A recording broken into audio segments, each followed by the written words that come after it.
Programa desta quinta-feira de tempo encoberto, com vento, mar agitado. Hoje a gente vai falar sobre construção civil, né? Estamos recebendo de volta aqui no programa depois de um tempinho, né? Fazia um tempinho que o Silvio não aparecia por aqui, o Silvio Camargo, que é representante da União dos Construtores de Guarujá. Vai falar bastante do Guarujá, mas dá para dar umas pinceladas, né? Nas outras cidades aqui da nossa região. Tudo bem, Silvio? Obrigado pela presença. Bom dia. Obrigado você, Alex.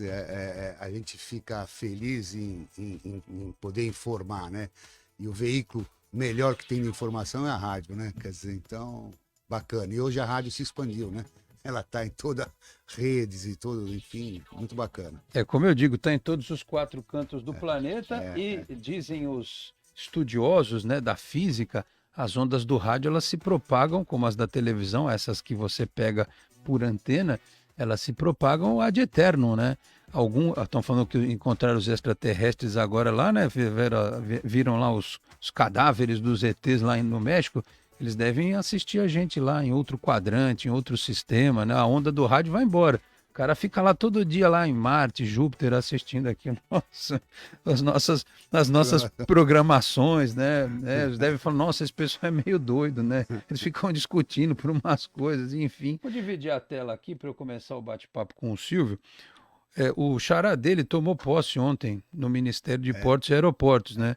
Aí o deputado Paulo Alexandre Barbosa, o Márcio França já fizeram questão de tirar uma foto com ele e tal, conversar com o presidente, e aí já tem uma manchete na tribuna de hoje dizendo que não vai ter privatização do porto, né? Enfim, mas privatização ou não, a minha grande preocupação é o danado do túnel, né? Porque eu estava comentando com o Silvio aqui que essa madrugada, por conta da movimentação do mar, chegou a ter, não sei se chegou a ter paralisação das travessias, mas caiu o container, né? O container caiu do navio no mar aí. E é sempre um problema, né? Quando o tempo muda, o mar fica mexido, a possibilidade de ir e vir das pessoas fica mais limitada, né? O povo, eu sou daqueles eternos otimistas, viu, Silvio? Eu acho que esse túnel agora vai, 100 anos depois. Ou você está pessimista com o túnel, Silvio? Não, eu até tive pessimista quando fizeram a mudança no ministério, né? Então a gente fala, bom, eles estão brincando para não fazer o túnel, né? Mas a gente, que nem você falou, otimismo. Eu também sou um eterno otimista, né? Vamos ver. Agora, o mesmo partido do governador talvez tenha uma intermediação mais leve, né? Agora, o objetivo nosso é que saia o túnel e melhore a região como um todo, Você né? já tem um estudo de impacto assim? Eu sei que é longe, né? Até o túnel ficar pronto e tal, mas para a construção civil do Guarujá, vocês têm ideia? Porque vai ficar muito mais fácil para quem trabalha em Santos e morar no Guarujá, a mesma lógica que tem de quem vai da Praia Grande para São Paulo e tal, até para cá mesmo, para Santos. Você já tem uma ideia de quanto isso poderia potencializar a construção civil no Guarujá, esse túnel, Silvio? Muito, muito. Por quê? Porque o Guarujá é uma ilha como Santos, só que Santos é a maior ocupação vertical que tem no Brasil, né? E não sei se em relação ao mundo também, não sei se, veja, porque a proposta nacional de verticalização é muito grande, né, das cidades, diferentemente da Europa, que não é tão verticalizada, os Estados Unidos, em alguns centros como Nova York, Los Angeles, Você tem muitos bairros lá que são só casas só cá, mesmo, né? isso, Tem a jeito. proposta americana é diferente da proposta europeia, né? A mobilidade urbana americana ela exige automóvel, até mesmo para a ocupação urbana. Isso hoje, nos tempos de hoje, já está mudando muito, porque eles não têm como mudar a não ser se fizer verticalização nos bairros residenciais, diferentemente daqui da Baixada. O Guarujá está sofrendo agora uma mudança, e isso vai ajudar bastante com o túnel, que é o plano diretor. Sim, um processo de Isso, potencializar a verticalização, né? isso. Então está se discutindo muito isso. Eu participei de algumas audiências, mas infelizmente o pessoal não focou tanto na verticalização, e sim na proteção dos loteamentos organizados. Porque a lei era para abrir, é meio complicado isso. Isso demora um programa inteiro para explicar, né? Mas enfim, mas o Guarujá está preparado mesmo para a verticalização e ele tem aí no potencial da Enseada que são 6 quilômetros de praia e de construção primeira e segunda quadra da praia, e o Jardim Virgínia entrando como verticalização, que antes não era, era só residência. Vai mudar agora, porque ele está degradado um pouco, então a prefeitura agiu para que essa mudança e a verticalização Porque com a construção civil agindo ali, o entorno todo acaba melhorar valorizando, isso. você tem chegada de prestação de serviço, comércio e tal, né? E o pessoal se preocupa muito com a mobilidade urbana. Isso que o pessoal às vezes não entende. Se você verticalizar e criar comércio como fachadas ativas, o comércio local, a pessoa não se desloca. Ela fica no Fica local. no bairro. Fica no bairro, né? Quer dizer, então essa é uma das partes do planejamento do Guarujá. Hoje, qual é o limite de laje para construir no Guarujá? 20 andares, 19 a 20 andares, Aqui em Santos, durante muito tempo, foi só 9, né? Mas já mudou faz tempo, muito, já faz, acho que uns 20 anos, né? Por aí, né? A proposta no Guarujá é um pouco diferente. Se você verticalizar, você vai ter que deixar muito recuo, que isso é bom. Ventilação e não fica aqueles prédios um colado no outro, né? Sim. Santos já não tem tanto espaço assim, então ele é verticalizado, mas ele é mais colado um pouco, bem parecido com o centro do Gonzaga, enfim, os prédios ficam mais colados. O planejamento da Enseada é um pouco diferente, ele vai ser bem amplo. Essa discussão do plano diretor prevê esse aumento de 20 andares para mais? Tem. Na realidade, dependendo da outorga onerosa, que é o potencial que você pode comprar da prefeitura, e tem esse recurso, vão em duas situações, vão para infraestrutura 50%, 50% para habitação com finalidade social. Então é bem inteligente a outorga que vai ser aplicada no Guarujá. Então você pode, desde que você não sombreie a praia. Sim. Tá? Então, não aconteceu o que está acontecendo em Florianópolis, né? Aí eles tiveram que alongar a praia, né? Enfim, é uma preocupação do Jardim Acapulco. Não o Jardim Acapulco, porque ele é um loteamento organizado, mas a Praia de Pernambuco tem o loteamento da Praia de Pernambuco. E eles tinham essa preocupação. Mas também está começando a deteriorar também. Só que o que existe lá, para a ocupação que eles questionam muito, é a praia. A Praia de Pernambuco é uma praia pequena e curta. Talvez lá tenha que fazer como fez no Balneário Camboriú, alargar uns quadros. Já deveriam ter feito isso, fazer o estudo de impacto ambiental, tudo, no caso da maré e os seus reflexos, mas alongar a faixa de areia, aí ficaria excelente ali se eles alongarem.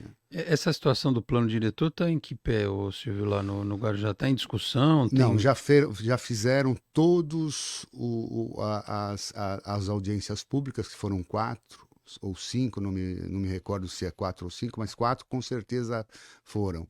E agora vai para a Câmara. Então, houve reivindicação, a Prefeitura está revendo algumas coisas para pontuar essas reivindicações, se é possível atender, que provavelmente ela deve atender em muitas coisas. A própria Construção Civil fez algumas reivindicações também, que achou alguns exageros, tal, enfim. E eu acho que a Prefeitura está assimilando muito bem, e lá tem uma área de planejamento muito forte, o Guarujá hoje. Você sabe que uma das coisas que mais se comenta aqui em Santos é o fato de ter cada vez menos lugar para construir, né? Aí fica uma caça, né? Deve ter até uns headhunters que ficam olhando aquelas casinhas antigas e tal, uma coladinha na outra, para ver se dá para... Tem umas que até é uma pena, né? Que são obras arquitetônicas muito bonitas, né? Mas, enfim, para ver se dá para sair um empreendimento ali e tal. O Guarujá hoje ele tem mais espaço? Imagino que sim, se for comparado a Santos ou em comparação à Praia Grande, tem muito espaço para construir no Guarujá? Maior do que qualquer cidade, embora seja uma ilha reduzida, mas o Guarujá foi poupado muito tempo, né, nesses anos todos, porque a regra do plano diretor não permitia que se construísse próximo da praia. Então ela ocupou a distância da praia com prédios menores. Aí já houve uma mudança de lei, mas são mais distantes um pouco, né? Dá para fazer um estádio para o Santos lá, não? Não, já tem um estádio lá bem arrumado que a gente podia me dar uma então, melhorada. Eu uma boa ideia. Eu dei esse gancho aí porque eu ia colocar você numa sinuca de bico. Você viu que eu falei agora há pouco do jogo das sereias em Uricumor. Você viu, a Portuguesa Santista tem jogado direto em Uricumor. Você vai jogar domingo, inclusive, contra o Noroeste. Eu não sei se estiver chovendo como é que vai estar a condição do gramado, mas lá no meu canal do YouTube que eu falo do Santos, eu já disse mais de uma vez, é uma pena que aquele estádio no Guarujá que foi feito para a Copa de 2014, que recebeu a Bósnia, Está abandonado. esteja daquela forma, porque, por exemplo, podia ter uma ideia, um casamento da Prefeitura do Guarujá, ou de quem é o estádio da Prefeitura, né, o Antônio Fernandes, falar com o Santos para ser esse estádio, deixar ele em condições para que ele fosse a sede das Sereias. Até o slogan, as Sereias na Pérola do Atlântico, sabe? Ia ser um negócio espetacular, ia ter um estádio para elas jogarem, ia trazer público, né, do Guarujá. Claro que se voltasse a DG as atividades, obviamente, poderia utilizar aquele local. Mas ter uma sede para elas, não que eventualmente não pudesse jogar na Vila, mas principalmente agora que se discute o tal do empreendimento da W Torre aqui, já vai ser um Deus nos acuda para arrumar lugar para o Santos jogar, que vai ser em São Paulo. Vai ser no Pacaembu, quando estiver pronto, ou até na Arena Barueri, enfim. Mas vai fazer como com as Sereias? Vão colocá-las em Santo André? Porque elas têm jogado lá. Não faz mais sentido elas jogarem no Guarujá do que em Santo André? Eu acho. É uma questão de entendimento. Era bom para todo mundo, verdade. Bom para o Santos, bom para você ter uma marca relacionada, né, de Guarujá com o Santos. A cidade a ganhar movimentação, só que tá lá aquele negócio, uma hora falava que era rampa, outra hora falava que era para-raio e não sai aquilo do... Você sabe que você deu uma boa ideia, brincando um pouco. Não, mas eu falei sério, é uma brincadeira séria. Então, mas agora eu vou falar assim, não, por isso, brincando um pouco, eu vou migrar, falar para convidar a W Torre lá para o Guarujá, para fazer uma filial do Allianz Parque aqui na Baixada, para que o Santos consiga usar como avião, que já deixamos, que a Leila já deixou à disposição para outros times utilizarem o avião dela, quer dizer, o avião do pessoal. Ela quer alugar, né? Então, aí quem sabe a W Torre não se interessa em fazer um espetáculo desse lá, não seria uma má ideia. Então, mas o problema, você vê que a W Torre é a mesma ideia que muita gente fala assim, pô, por que a W Torre não faz um estádio para o Santos em São Paulo? Porque lá ela já tem um local, que é o próprio estádio do Palmeiras. Para a empresa não faz sentido você ter dois estádios na mesma cidade. O planejamento deles aqui para Santos é uma realização de 10 shows por ano em Santos. 6 concentrados no período do movimento turístico mais forte, dezembro, janeiro e fevereiro. Aí vão ter outros 4 aí perdidos. Para eles não teria lá grandes vantagens em ter uma outra área. Mas precisa ver o que acontece, porque não adianta chegar alguém para reformar e construir lá se tiver algum empecilho, né? Mas a ideia... Agora, você que é um cara importante no Guarujá, leve a minha ideia, por favor. Eu não ganho nada com isso, quero nada, eu só acho que é bacana, só acho que é legal para todo mundo. Para a região. Para a região, para o Santos, para Guarujá. Né? Praia Grande, a Portuguesa Santista podia ter ido para Praia Grande, ela ia ter a chance de ser o time da cidade lá, não quis, né? Guarujá tem um time que está parado, como São Vicente tem um time que está parado, mas imagina, as Sereias na Pérola do Atlântico ia ser maravilhoso. Sem dúvida. Eu acho. A ideia é boa. Vou tentar levar lá para o prefeito para ver se ele se anima a fazer essa... Agora, talvez ele tenha que esperar um pouquinho, porque vai ter eleição no Santos, né? E aí vai ter um próximo presidente, quem sabe Mas eles vão ter que dar uma solução, e a solução seria boa. Até mesmo porque a maior torcida do Santos está em Santos, né? Quer dizer, então, não precisaria subir a serra, ficar aqui por baixo, né? Pois é, e para o pessoal ali, eu me lembro que quando teve amistoso, acho que a Bósnia, na preparação para a Copa, fez um amistoso com o Sub-20 do Santos. Pô, lotou lá o Antônio Fernandes. Eu não sei nem qual é a capacidade, deve ter o quê? Ficou bonito o estádio, estava ruim, deram uma arrumada. Com cadeirinha e tal, com cadeira. Acho que deu 5 mil lugares, não sei se tudo isso, mas enfim. Mas dava para fazer. Eu lembro de uma época que falaram que o Grupo Pão de Açúcar ia investir ali, trazer o PAEC, que era aquele time deles, para o Guarujá, mas depois a coisa não caminhou, enfim. Acomodou. Infelizmente. Ô Silvio, depois a gente vai entrar aqui no assunto construção civil em geral, né? Desses números importantes de começo de ano, mas assim, hoje você entende que Guarujá, passando por esse processo e depois potencializando o setor, ele vai ter que olhar também para... Você falou um negócio importante. Você faz um empreendimento, você cria uma demanda no entorno, já vem comércio e tal, mas você tem que ter toda uma questão urbana para receber, né? Isso. Por exemplo, você tem uma casa que tem um carro na garagem, 3 anos depois tem um prédio com 40 carros lá, você vai ter um impacto no trânsito. Claro, na água, no esgoto, no claro. abastecimento de energia elétrica e tal. Isso está sendo discutido em paralelo de trazer Sempre, o empreendimento, mas sempre. dar aquela estrutura toda urbana que Sempre, sempre, precisa? sempre. Principalmente no esgoto, né? Quer dizer, o fornecimento de água já poderiam ter resolvido, né? É que a Sabesp fica aquela luta de não querer gastar e sempre fazer sobrar para dar muito dividendos para os sócios que estão na Bolsa de Valores, né? Então, vou privatizar a Sabesp. Beleza, não sei como eles vão privatizar a Sabesp, né? Mas a gente torce para o melhor e o melhor serviço para a população. Mas já poderiam ter resolvido o problema de água no Guarujá e no E faltou aquele projeto lá daquele da caixa dar d'água da um pedreira. piscinão lá numa pedreira, aquilo lá tá em Isso que pé? é uma das reservas que eles estão fazendo, né? Que eu acho que é bom ter a reserva de água também. Mas ali tem o rio que vem de Mogi e daquela região onde que abastece a própria energia. Tatinga, né? Eita, É. teria água, é vontade política de fazer esse trabalho e o investimento. A Sabesp ganhou muito dinheiro aqui na Baixada Santista e fez muito pouco investimento eh, como deveria, tá? Então, agora com o Marco ela vai ter que fazer. Então, ou privatizando, e aí eu acho que essa engenharia financeira que vão fazer, eu estou só esperando na expectativa, mas a gente torce para que dê certo ou uma situação ou outra situação da Sabesp. Ou a Sabesp ficando Sabesp, agindo e investindo mais, né, distribuindo menos dividendos, né, e a maioria dos dividendos não fica no Brasil, Sim. porque está na Bolsa de Valores de Nova York, quer dizer, enfim. Mas é uma conversa longa essa também na parte de Ela está saneamento. no meio do caminho, ela não é 100% estatal e não é 100% privada, né? Ela Fica tem um jogo de quase. interesses aí. É isso aí, é isso aí. Outro dia, Mas é uma empresa boa, viu? A Sabesp é a melhor empresa que tem no estado de São Paulo. Ela é super lucrativa. Então, é a melhor empresa que o governo do estado tem em resultado financeiro. Então, às vezes, a gente tem que estar atento. Por que quer tirar essa. privatizar. Né? Então, a gente tem que entender qual a proposta do governador. O governador, ele tem Ele uma visão chamou que talvez eu não tenha enxergado. essa reunião com os prefeitos, que todos os prefeitos, quando subiram a serra, foi na segunda-feira, fizeram vídeos no Instagram, estamos indo lá conversar com o governador e tal, falar de segurança pública, mas diz que o governador já está montando grupinhos, né? Até o Rafael Mota falou isso ontem aqui, né?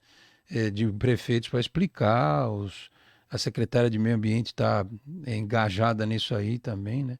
Explicar o porquê da privatização da Sabesp, o porquê que seria importante e tal. Agora, é o que o Silvio está falando, não tem o menor sentido uma empresa que tem esse histórico, que tem esse rendimento, deixar no verão áreas de Guarujá, de Praia Grande, sem água, né? Não faz o menor sentido um negócio desse. Já era, e não é uma coisa que aconteceu esporadicamente, não, todo ano acontece, E né? durante o ano também Pô, como é que acontece. você quer fazer desenvolvimento da construção civil, trazer turista? O cara chega na cidade, não consegue tomar banho, ele vai embora, não volta mais, né? Isso aí deprecia todo o trabalho que é feito aqui na região. Sem Enfim, dúvida. precisa ter uma solução para esse tipo de coisa, ainda mais que, pô, tem N maneiras, né, Silvio? Você sabe bem de ter captação desse recurso, né, de tratamento.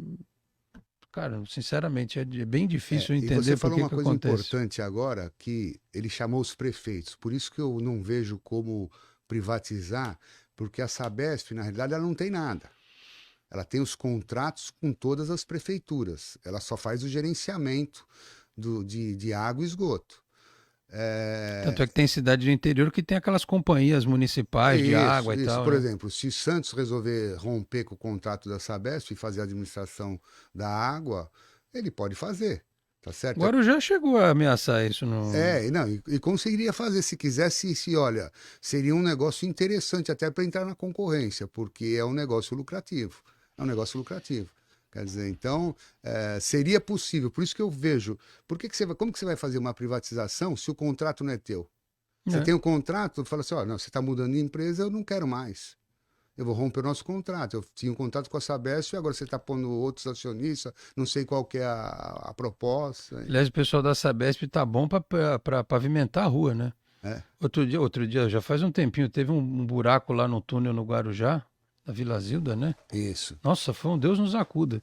Aqui em Santos tem os períodos em que o buraco da Rua Goiás aparece. Ele falou, oi, sou eu, voltei, o buraco da Rua Goiás. E o outro é ali no Bernardino de Campos com a Francisco Glicério. Ah, o buraco voltou. Ficou Provavelmente vazamentos. meses ali. Coitado dos moradores, tem comércio ali, aquilo fechado. E fora o ônibus que vem pelo Canal 2 para ir para o centro, tem que fazer aquele balão lá, né? E voltar. Um transtorno entrando pela Marechal. Um transtorno danado. Aí, meses depois, finalmente, né? Porra, já tá quebrado de novo. Já teve um buraco lá, já estão os caras lá passando, quebrando.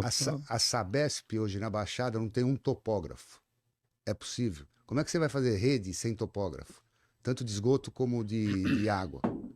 Não existe isso. Porque não está podendo contratar por causa dessa situação. Mas, pô, não é possível. Existe a ata que você pode fazer as contratações. Isso é uma necessidade. Tanto que ela está tentando jogar o serviço, nós que somos da construção civil, para nós. E se você está desavisado, você vai pedir para falar, não, tem que aumentar a rede, você tem que executar a obra. Como tem que executar? E aí o empresário, que está achando que estava tudo certo, porque ele faz um planejamento junto com a Sabesp, junto com a prefeitura, você falou da infraestrutura, tudo é planejado. Uma obra não fica pronto em 10 dias. Uma obra demora 40 meses, 36 meses. Quer dizer, eles têm 36 meses para resolver a parte da infraestrutura, tanto prefeitura como a Sabesp. Isso tem muita construtora que vai além do que é necessário, né? Acaba dando uma força ali naquela parte de... Não, eles estão pedindo para a gente fazer a rede, só que não é uma obrigação nossa. Então, mas eu estou dizendo que tem algumas que até para não prejudicar o empreendimento acabam fazendo, né? Não, então por que isso? Por exemplo, eu tenho um caso concreto. Eu tenho um colega aqui, amigo meu, que é da construção, ele teve esse problema, eu na minha obra, alertamente, eu já entrei pedindo a ligação, antes do tempo. Ah, não tem condição, você tem que aumentar a rede. Eu falei, não, negativo, porque eles pegam você já no desespero. Ou você faz, porque senão você não entrega o prédio. Então, se você fizer um planejamento sabendo das informações, por isso que é importante a cadeia de informação, porque a gente acaba não sendo prejudicado, né? Quem estiver mais atento. Enfim, é isso aí. Pensa que é fácil, né? Não, os caras acham que é só fazer, que é Lego, que você põe os tijolinhos lá, o negócio é complexo. Tem que vender, e hoje... tem que acertar o produto. E hoje em dia, você tem novas tecnologias que facilitam, né? Mas você tem que ter todo um cuidado, toda uma atenção com o material, com profissionais que você traz para o teu empreendimento. Hoje, e como tem muita gente, vira e mexe, a gente vê isso, né? Eu sei que o Silvio deve ter escutado essas histórias de algumas construtoras de São Paulo que chegam aqui, né, e não conhecem a realidade e tal. E às vezes dá ruim no empreendimento, o cara comprou, aí foi ver, a empresa faliu depois e não sei o que. Você tem que conhecer direitinho. Aqui na Baixada tem construtores que são de primeira linha, né? Chega de São Paulo e tal, tem que tomar muito cuidado com algumas coisas. Não é porque é de São Paulo que também... não. Não estou dizendo que sejam ruins. Não, tem muitos que são ótimos são bons também. empreendedores. Mas só que, tem alguns, principalmente a cidade de Santos, ela tem algumas características e o empresário santista, ele é muito bem fechado com isso, né? Mas vem capital forte, consegue comprar, ao contrário, ele especula e o terreno que valia 10 foi para 20. E o pessoal fala, como que ele vai conseguir ganhar no negócio se ele dobrou o preço do terreno, que tem um peso significativo, depende da região, às vezes 50% do todo. Você pega uma Faria Lima, que o terreno é mais caro do que a própria obra. Quer dizer, então, os pesos são totalmente diferentes. E os caras vêm aqui com a mesma pensamento. E não é esse o mercado, né? Você tem um preço final que não adianta você querer aumentar, porque você não tem um mercado que consegue pagar isso, né? Você tem uma média a respeitar. É mercado, por isso que a gente fala, é mercado. Você exagera de um lado, você vai pagar. Por isso que você falou, tem pessoal, é lógico, exagerou de um lado, comprou achando que era uma loucura e errou. E errou. Aí o sonho do comprador vira pesadelo. 9h41, vamos para o intervalo rapidinho, vamos beber uma aguinha. Voltamos aqui, estamos num bate-papo animado. No intervalo. No intervalo é sempre animado, né, Silvio? A gente sempre troca umas ideias aqui também. Algumas a gente pode revelar, outras nem tanto. Mas esse nosso bate-papo foi leve, nada que não pudesse ser revelado. Estávamos falando aqui sobre a disposição que as pessoas têm de tanta informação, né? É tão fácil hoje em dia você ter informação correta sobre as coisas, mas tem gente que se complica, né? E aí a gente acaba, de alguma forma, eh, mantendo algumas prestações de serviço que são importantes. Ô Silvio, vamos lá, tem aqui um dado É. que foi enviado até pelo Lucas Campos, que está ali sentadinho no cantinho, fazendo vídeos e tal, né? Para o documentário que ele está produzindo a seu respeito. Depois você pergunta para ele se é verdade. Está fazendo uns vídeos aí. Construção civil tem ascensão notável na Baixada Santista. Nestes 7 meses, primeiros 7 meses de 2023, região testemunhou um incremento substancial no emprego, com a criação de 980 novas posições no setor. O que ocorreu em consonância com a tendência nacional, onde a construção civil gerou um total de 194.471 vagas. Estava falando da pandemia aqui, inclusive. Durante a pandemia, continuou o pessoal nas obras, né, trabalhando e tal. Não parou, a construção civil Não não parou. parou, né? E Não. esse dado importante aqui de começo começo não, né? De primeiro semestre, comecinho de segundo semestre, enfim, dessa quantidade de oportunidades sendo criadas. Esse é um setor que não tem jeito, né? Está sempre em expansão. Aliás, vou te falar um negócio. Tem aqui perto um negócio que eu nunca tinha visto em Santos. Uma obra, um prédio, uma construção certamente mais antiga, um prédio de 6 andares. É difícil ver prédio de 6 andares. Você vê de 3, você vê de 9, mas de 6 é difícil. Os caras estão demolindo na marreta, porque tem um prédio do lado. Não dá para você implodir, né? Que nem você vê nos filmes, né? Aquela coisa, o cara bota dinamite, bota o prédio abaixo, e até por uma questão de segurança. Então tem lá uma equipe inteira, né? O prédio está todo protegido e tal. Os caras na marreta demolindo, porque tem um terreno vazio do lado, e certamente comprou aquele. Você percebe até, porque é possível, que a sala era muito grande, tinha uma janela assim enorme, ou seja, era aqueles empreendimentos concebidos com cômodos muito maiores do que são produzidos hoje, né? Dá até para imaginar que onde naquele prédio tinha um apartamento, certamente no novo vai ter dois. Então estão lá os caras. Então tem posição profissional, tem a oportunidade profissional até para quem tem que quebrar, demolir. Isso acontece muito com casa, né? Tem equipes de demolição que vão lá e depois, obviamente, vai ter a limpeza do terreno e a construção do novo empreendimento, né? Então, eu até brinco que lá perto de casa tem tanta obra que tem alguém lá que está construindo uma pirâmide do Egito, porque tem sempre uma serra, uma furadeira, uma batição. Eu falo, não é possível, né? O que falta construir aqui perto? Ou seja, gera muito emprego, né, Silvio? Gera. Não só o direto, como os indiretos também, né? Sim, Quer dizer, fornecedores e tal. fornecedor, armários, decoração, tapeçaria, enfim, ele é constante, box, enfim, tem fechamento de sacada, então ele permanente e depois tem a manutenção também. Sim. Porque vai estragando, vai conservando e você contém. Então, aquele que monta, ele continua fazendo o trabalho de assistência técnica, né? Esse dado, ele era um dado que vocês imaginavam estar dentro de uma normalidade ou ficou um pouquinho acima essa geração de emprego Então, a desse ano? pandemia deu um resultado muito bom de vendas. E depois você deu uma equilibrada de mercado. E agora, se não houver uma política de financiamento, pode ocasionar uma queda. Porque a construção civil ela não para. É uma máquina que o construtor às vezes constrói parte com recurso próprio, né? O correto não seria isso. O correto seria ter uma política de financiamento para habitação. Sempre, né? Tanto recurso para produção como recurso para a venda.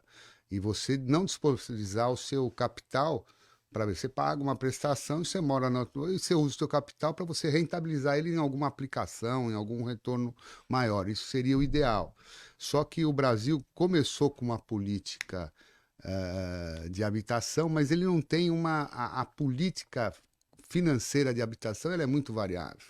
Agora nós temos, os juros subiram, quer dizer, está muito difícil para o comprador final pagar 12% ao ano, ou seja, 1% ao mês nesse custo é um custo elevado, mais correção, enfim, às vezes vai dar 12, 13%.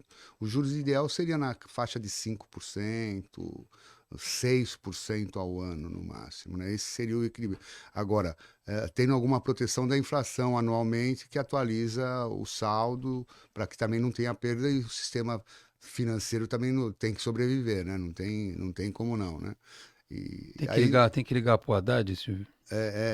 pois é, a Tem que política. falar com quem para resolver isso? Então, isso na realidade seria resolvido não só com o executivo, o legislativo tinha que fazer as leis e fazer uma programação e um planejamento. Então, ó, se a cada governo começa a mudar, aumentou, eu acho que esse governo atual não foi muito atento a controlar custos. Não controlando o custo, isso vai gerar imposto porque alguém tem que pagar a conta. E normalmente quem paga é a população que acaba pagando a conta e o fornecedor, a indústria, ela acaba repassando tudo. Vai aumentar 10%, vai aumentar 20%, eu vou aumentar no meu produto os 20%, quem vai pagar é o consumidor. Então isso cai o consumo também, a pessoa diminui o consumo. Isso é crise. Então, nós estávamos equilibrados até, né? Na parte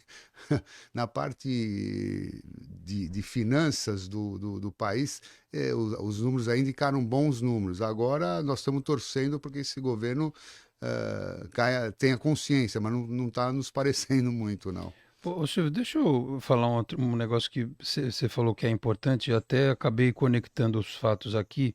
Nós tivemos no fim de semana uma situação trágica em Guarujá, que foi a morte daquele bilionário Isso, Binho, né? Era o nome dele. isso. Ele era do Banco BIC, Isso. né? Ele estava em Iporanga, né? Ele tinha uma casa lá, Estava em São Pedro. São Pedro. E a história da manutenção do aquecimento era uma casa, tá É, certo? E aí foram geradas várias reportagens em razão disso de manutenção. Esse negócio que você falou da manutenção é importante. De aquecimento, de exaustor, né? E tem muito prédio hoje, né? Muita construção nova que já vem. Você tem aqueles prédios que você tem várias. Você olha assim na fachada, tem aquele monte de chaminézinha, né? Do lado e tal, que é a exaustão desses sistemas. Quando você fala de geração de emprego, de tecnologia, de possibilidade, isso é um negócio que as pessoas têm que ficar muito atentas, né? Porque eu sei de caso, por exemplo, que quando iniciou esse processo eh, de aquecimento dentro dos prédios e tal, de você ter a água aquecida na torneira e tal, chegou a ter acidente, gente que morreu e tal, porque tomou choque porque a instalação tinha sido, tinha mal sido feita. mal feita. Eh, Hoje, os prédios que detêm essas tecnologias, eles já saem com isso pronto, com uma certificação, mas é sempre importante isso que você falou, avisar as pessoas, porque nessas matérias, a gente lá na TV fez uma, que o sujeito tinha um aquecedor na casa dele, o técnico foi lá dar uma olhada, porque tinha parado de funcionar e tal, e o aparelho acho que quase que praticamente explodiu na frente do idoso, né, e tal. Ele falou, olha, nunca ninguém me falou que precisava fazer manutenção. Eu falei, bom, também até aí, né, tudo na vida precisa de alguma manutenção. Eu falei, o aparelho estava condenado. Né? As pessoas chegam num ponto em que. E no prédio, evidentemente, se começa a acontecer alguma coisa diferente, o próprio síndico, a própria administradora chama atenção para isso. Mas é isso que você falou é muito importante, de ter a manutenção correta, ainda mais em edifício, que é uma coletividade. Se você não tomar cuidado com o seu, você vai prejudicar quem está em cima, quem está embaixo, quem está do Claro, lado, claro, né? acidente. E nesses aspectos eu acredito que até já na planta, já no projeto, já saia tudo com um quesito de segurança muito mais evidenciado, né, A gente Silvio? tem um manual do proprietário que a gente entrega, né? De manutenção, de tudo. Até mesmo o pessoal que às vezes não dá manutenção no próprio banheiro. Então os rejuntos ficam condenados e acaba produzindo Começa a vazamento, infiltrar. né? Infiltração no apartamento de baixo. Então hoje é tudo normatizado, né? Tem normas, você tem toda uma posição técnica e as construtoras estão avançando bastante. Você é tudo digitalizado, manual, manutenção das coisas, você também coloca dos aparelhos, enfim, né? A instalação tem que tomar bastante cuidado, porque você, como você falou, tem mão de obra qualificada e mão de obra não qualificada. Então, tem proprietário que é atento a isso, tem proprietário que não é atento a nada, não faz manutenção de nada, né? Quer dizer, então, tem que realmente ter. Isso estatisticamente não é tão grande assim, mas tem alguns problemas, sim. Tem alguns problemas. Inclusive, foi engraçado que na terça-feira, né, eu tive lá na Associação Paulista de Medicina, no evento do Cicobi, sobre empreendedorismo voltado aí para empreendedores, né, sobre o uso da inteligência artificial para os empreendedores. E aí o César Ossamo, que já esteve aqui com a gente no programa, mandou um áudio para a gente na segunda-feira aqui, né? Ele deu um exemplo, ele foi o palestrante pelo Sebrae, que foi uma parceria do Sebrae com o Cicobi. Ele deu um exemplo de algo que aconteceu na casa dele. Ele estava com um vazamento no apartamento, chamou um cidadão lá, o cidadão falou, vou precisar de 2 dias para quebrar isso aqui tudo. Aí ele falou, caramba, 2 dias, deixa eu ouvir um outro profissional, vou ouvir uma outra opinião, parece quando você vai no médico, né? Chamou um senhor, né, mais veterano e tal, disse que ele botou o ouvido assim, falou, meia hora eu resolvo isso aqui. Quer dizer, você tem que tomar cuidado. O cara queria arrebentar a área, o banheiro dele por 2 dias, imagina o custo que ia ser para fazer isso. E o senhorzinho lá na humildade dele, na honestidade dele, falou assim, não, isso aqui talvez até o outro não fosse, não estou dizendo desonestidade, mas talvez ele Falta de conhecimento. realmente achasse que era necessário quebrar aquilo tudo, né? Mas eu falei, não, meia hora eu dou uma quebradinha aqui, já está resolvido. E resolveu, né? Então, assim, formação, muitas vezes a gente fala de formação, e o Sebrae é importante nesse aspecto, né? E outros organismos que ajudam o profissional a se formar, Senai e tal. Porque o cara qualificado, ele vai te entregar um serviço melhor. E para quem contrata, da mesma forma, você ter um profissional qualificado ajuda muito nesse sentido. Fala, Silvio. Essa matéria é importante, porque a queda de qualidade de mão de obra que nós estamos tendo é violenta. Primeiro que a gente não está conseguindo repor a mão de obra. Então você tem que começar a criar meios construtivos para você precisar de menos mão de obra. Isso que acontece, desemprego. Você precisa de... Por quê? Porque o sistema construtivo nosso é artesanal, né? E ainda no Brasil usa muito o artesanal, não usa muito o drywall ou o sistema de produção de indústria mesmo da construção civil. A construção é uma indústria, mas ela é uma indústria artesanal ainda, né? E esse é um dos grandes problemas que a gente está tendo. Antes a gente tinha aqui o Senai, a gente fazia curso de encanador, eletricista, técnico de pedreiro, fachadeiro, então até para o cara se pendurar, como que manusear um balancinho para evitar acidentes, né? A responsabilidade é grande em relação a isso. Mas nós estamos perdendo muita mão de obra. Se chegar um cara preparado, ele arruma emprego fácil aqui na Baixada Santista. Na hora. Na hora. Na hora, na hora. Olha, eu vou falar o seguinte, um pedreiro bem qualificado com produção, ele tem salário que muito advogado e engenheiro não tem. Né? Quer dizer, olha... Vou falar nem do jornalista, então. Vou te falar, viu? Aliás, você vê que engraçado isso, né? O César estava dando esse exemplo lá no evento do Cicobi, né? E a gente falando de qualificação de mão de obra. Aliás, só aproveitar o gancho que hoje tem a segunda etapa lá da palestra, né? Do evento para os empreendedores. O tema de hoje é conteúdo de marketing digital. Aprofunde-se no universo do marketing digital e amplie seu conhecimento sobre estratégias de conteúdo. Das 6h30 às 10 da noite, né? Lá na Costa 388, no Gonzaga. E semana que vem tem mais duas etapas, terça e quinta também. Na semana que vem mais finanças e administração do negócio. Essa semana foi muito voltado aí para divulgação do negócio, né? Do conteúdo digital e na terça-feira foi da inteligência artificial. Eu até mandei aqui que eu vi um print que eu mandei para a Lara, que é do marketing do Cicobi, falando justamente isso. O tal do chat GPT, que é a inteligência artificial, né? O pessoal fica meio de cabelo em pé, porque o César falou isso. O bom profissional, ele vai aproveitar a tecnologia para melhorar. Quem vai se dar mal é o mau profissional. Aquele que vai ter problema é aquele que não sabe lidar com essa novidade, com essas tecnologias. Ele deu um exemplo, ele deu ótimos exemplos. Aliás, estou alinhando aqui uma hora para o César estar aqui para a gente discutir mais essa questão. Aí, hoje de manhã, vindo para cá, vê só, ChatGPT acerta diagnóstico de criança que havia passado por 17 médicos sem sucesso. Porque na palestra foi perguntado isso. O médico, o que o médico tem que ter? Atenção, fazer a anamnese correta, né? Não é só pedir exame, também é pedir exame, mas é você ter uma atenção. Eu vou falar por experiência própria. Eu tive pedra na vesícula, eu já operei faz muitos anos. Mas eu passei entre pronto-socorro e atendimento, eu passei uns 5 antes e ninguém dizia o que era. E ninguém teve o insight de falar assim: vamos fazer um ultrassom para ver se você tem pedra na vesícula. Quem me salvou, digamos assim, foi um residente na Santa Casa. Eu tinha ido num casamento no Monte Serrat. Aproveitei, Lucas, comi aquelas iguarias de casamento. No meio da madrugada, parecia que eu estava sendo esfaqueado, de tanta dor que eu tinha na pedra na vesícula. Aí fui eu lá para Santa Casa, desesperado, né? Aí o rapaz olhou e falou assim: vem cá, faz um exame que eu acho que você tem pedra na vesícula. Eu falei: será? Aí eu fui procurar um especialista. Dito e feito. Quer dizer, eu precisei passar em pronto-socorro, que eu tinha ido antes, não, isso aí não é nada, algum problema estomacal, precisa ver, pá. Aí, na quinta oportunidade, aqui, pô, 17, eu não tô com o dado aqui de onde foi este caso, né? Passar por 17 médicos e a inteligência artificial descobrir o que o menino tinha. Então, é mais uma prova de que todos nós precisamos nos atualizar. Profissionais das mais variadas. Não é porque você tem o curso e tal. Hoje a tecnologia te permite. É claro que, como o Silvio falou aqui, se o cara tiver a formação básica e aproveitar aquela formação, depois ele vai se lapidando com estes conhecimentos.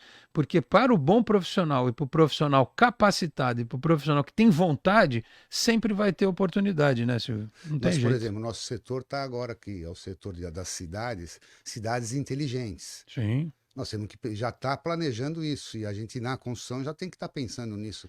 Reuso de água, energia solar, tudo isso, uma né? série de coisas. Mobilidade urbana, quer dizer, então, utilização de racionalização de carro, quer dizer, essa nova juventude tá mais esperta, ela não está tão consumidora em automóveis, não está mirada tanto, usa mais Uber, ou se tiver um carro compartilhado, vão usar também. Quer dizer, está mudando, né?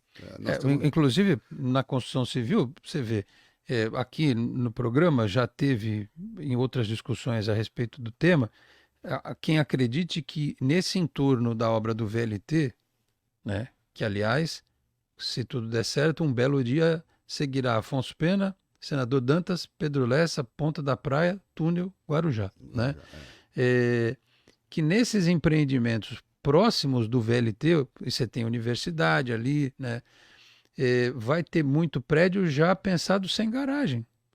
Sem ou dúvida. Com poucas vagas, né? É uma tendência que a gente e imóveis muito pequenos, né? Tá tendo esse retrofit no centro de Santos e tal, você reformular algumas unidades, transformação de unidades que eram comerciais, que já não tem mais demanda em unidades habitacionais. Outro dia eu vi uma matéria interessantíssima, o centro de São Paulo tem um monte desses retrofits, né? Era banco virando residência e novos projetos. Tem um rapaz no YouTube que faz esses vídeos, ele mostrou um apartamento em Curitiba, que é menor que esse estúdio aqui. Quem tem claustrofobia... A pessoa só vai para dormir mesmo. É assim, eu vou até tentar explicar, aqui no rádio é difícil, mas vou lá. O cara entrava, ele olhava para o lado esquerdo, tinha uma cama, uma janela.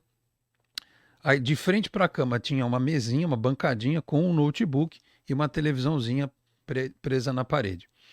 Do lado direito, assim que ele entrava, tinha um frigobar, um cooktop, os utensílios lá, um armáriozinho e tal, em cima, para ele cozinhar. Dava 2 passos, ele tinha... Bom, em cima da cama tinha o armário, né?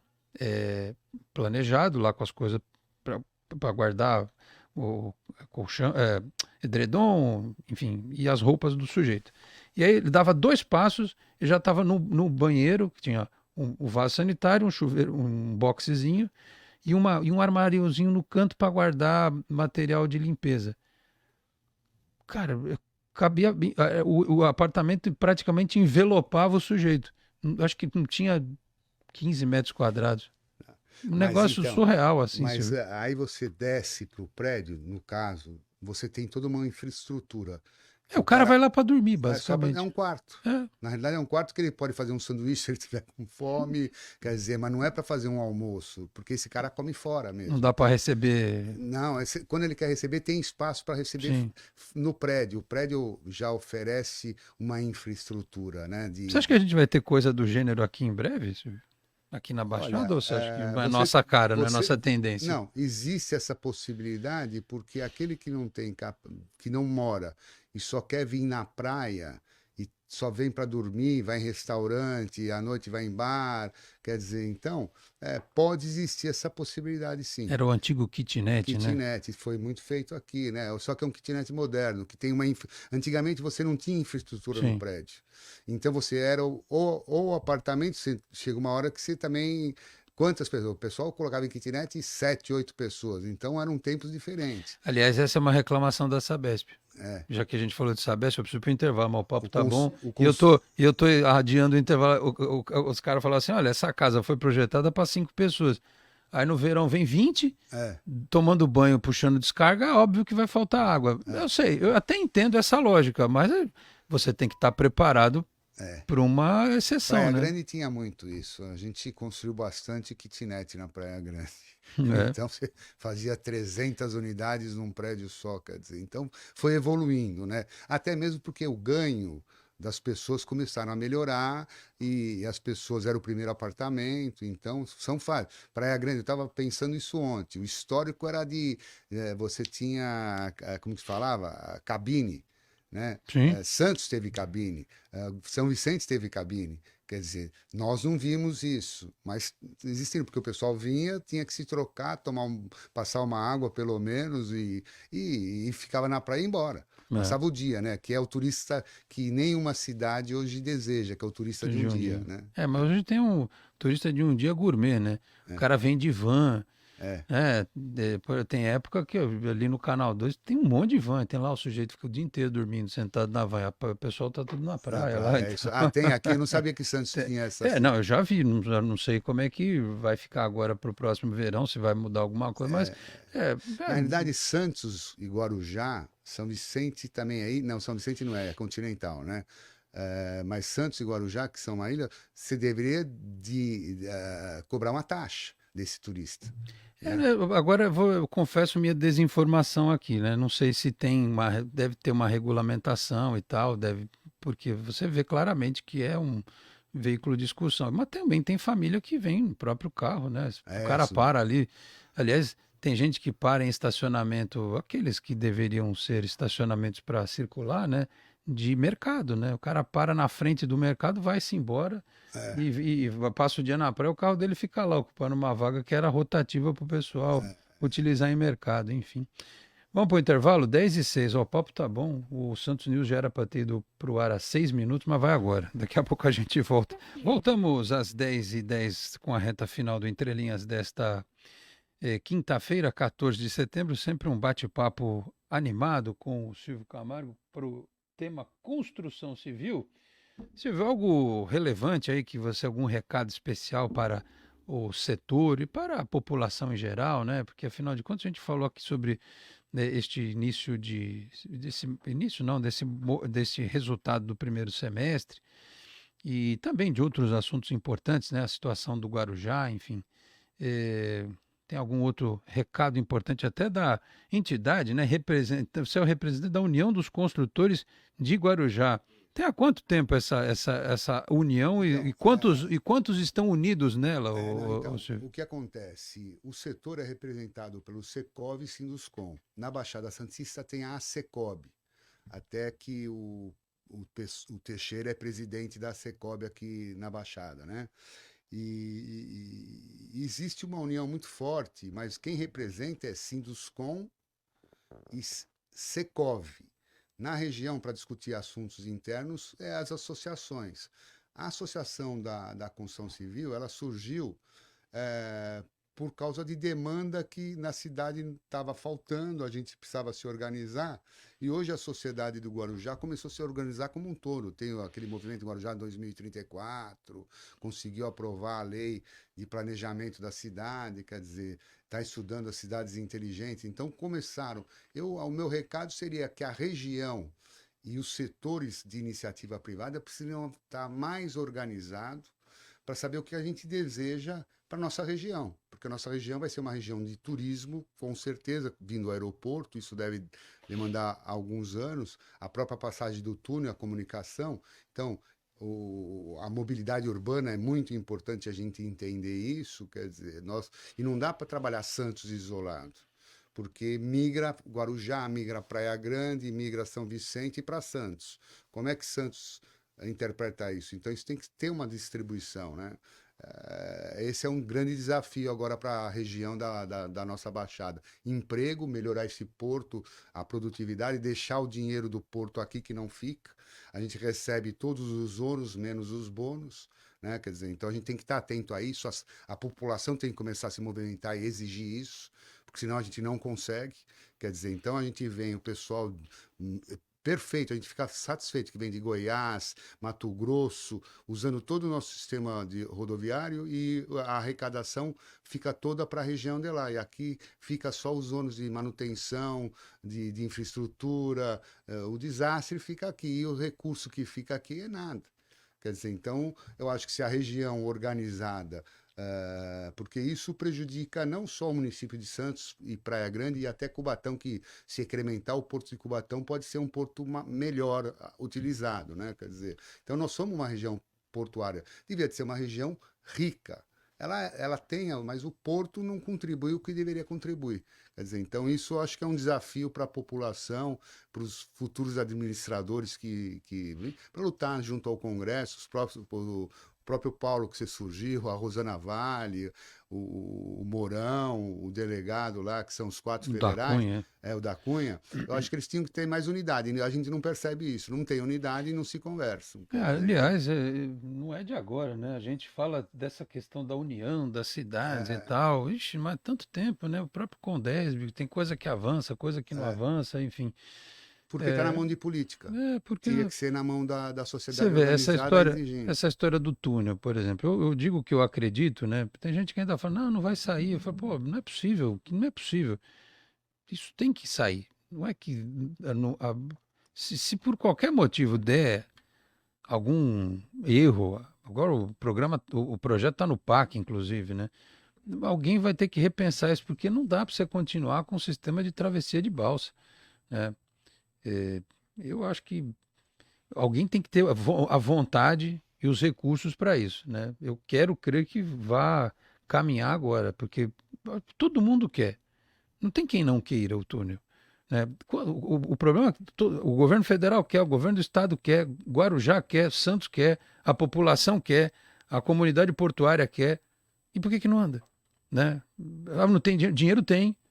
Dinheiro tem para fazer o túnel? O estado de São Paulo já teria se autorizado, você já estava começando Não, então, mas assim, você tem o dinheiro que é gerado pelo próprio porto, tem um recurso. É suficiente para fazer a obra. Não, a sobra de caixa hoje que tem 2 bi e meio no caixa, quanto que sobrou desses 2 bi e meio para Santos e quanto sobrou para o Guarujá?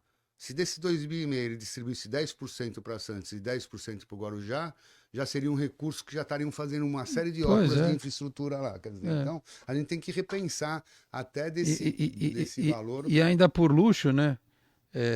No começo do ano foi um Deus nos acuda quando fizeram aquela passarela lá. Foi um gênio da engenharia que bolou aquilo, aquela escadaria com aquele elevador que mais vive pifado que outra coisa, com uma canaleta para o cara empurrar a bicicleta por ali. Eu falei, meu Deus do céu, é óbvio que ia dar um monte de problema. Primeiro que até reclamava, né, que as mulheres de saia ficavam os caras parados ali embaixo e tal, sabe? Porra, é um negócio surreal. E o cara com a bicicleta empurrando numa canaleta a roda, e aí um elevador que pifa no verão, as pessoas com calor, com criança, idoso, sabe? Não é para acontecer mais esse tipo de coisa, sabe? Enfim, deixa eu parar, que senão daqui a pouco eu estava falando possível que eu tô modo meio ranzinho. É obra ranzinho, para inaugurar ou é obra para utilizar? Não, então. É aquela história, né? Quem fez não vai usar nunca, né? Não vai precisar usar. Então, aliás, eu já contei essa história. Uma vez eu participei de uma determinada consultoria, digamos assim, foram construir um ginásio e aí só me perguntaram, eu como jornalista, Ah, gostou da cabine de imprensa? Eu falei, cadê? Ali atrás do gol. Falei, ah, que bom. Você já assistiu na televisão alguma transmissão de futsal, de basquete, que o jogo é transmitido de trás do gol? Falei, hã? É esse vidro aqui na frente? Para que é isso aqui? Não vou que captação ambiente e tal. No final das contas, virou uma sala VIP. Essa sala de imprensa escrita, né, para internet e tal, uma sala VIP, né? Aí tiveram que fazer um bem bolado lá para colocar um praticável no meio ali para transmitir o jogo. Aí no ginásio que construíram depois, aí pensaram e fizeram a cabine para transmissão no meio do ginásio, né? Vai ver que o cara teve alguma ideia genial. Consultou, É né? uma ideia, Resolveu consultar e quando fazer. fez isso, vai ver que pensou, vamos inovar a transmissão aqui, né? Enfim. Silvio, obrigado pela vinda Obrigado ao você, programa e Cláudio. pelo bate-papo agradável nesta quinta-feira. Boa Ótimo, sorte aí lá no ótimo. Guarujá. Obrigado você, bom programa. O próximo, mas é bem gostoso estar aqui com você aí. Você é um gozador. É, a gente tem que Nas rir para não chorar, né? nas entrelinhas aí, sempre tem a brincadeira, né? Então isso se torna mais agradável, né? É isso aí. Obrigado, Silvio, pela vinda. Agradeço aqui pelo bate-papo nesta quinta-feira sobre este tema que é sempre tão importante, que é a construção civil, tá certo?